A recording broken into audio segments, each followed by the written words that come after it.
Gaafii sadaffaan qabrii yookaan awwaalchi elamoo qilxuu dorgomtoonni keenya dhufaniiti lakkoofsa maqaa fudhatanii taa'an asirra jira. Gaafii lakkoofsa fudhatanii san gaafatamanii jechuun isaan dursanii.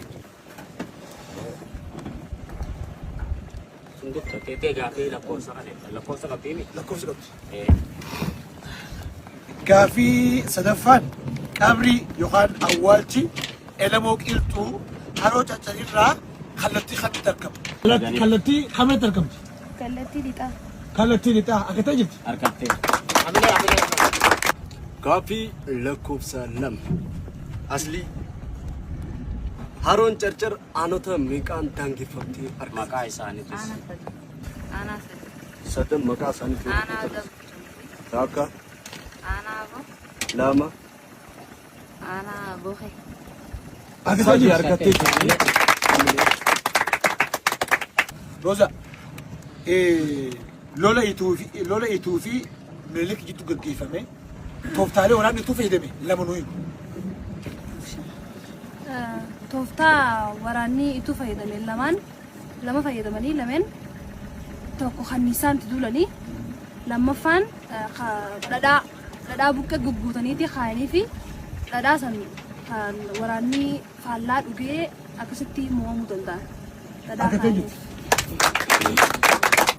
Waraanni Minilik waggaa 8 arsiidhaan lolee gara ituudhaa fuula gaggara galfatu arsii cabsee Oromoonni ituudhaa cabsuudhaaf kallattii sadiin irratti duulan. Dhaaba kana waraanni ituu waggantoonni waraanni ituutis kallattii sadiin firraa qabuu danda'anii jiran. Waggaa jaaf waxxaranii qabanii firraa deebisanii turan.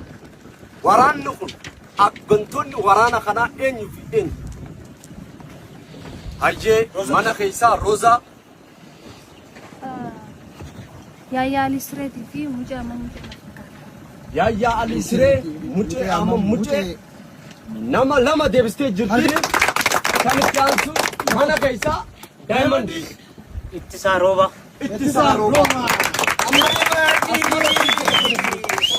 Gaafii abbaan itti aanu. Haroon carcar maal jennee haroon carcar. Haroon carcar. Maal? Ibsi. Haroo maaliif? Haroo seenaati. Haroo seenaa. Haroon carcar hara namaa fi sawaati. Haroon carcar lafa hin qotamne. Haroon carcar hara araaraati. Haroon carcar ammallee qabriin gocha keenya elamoo qilxuu karaa lixaatiin argamti. Haroon carcar kanatti walumaa galatti haroon carcar iddoo lafa seenaa guddaa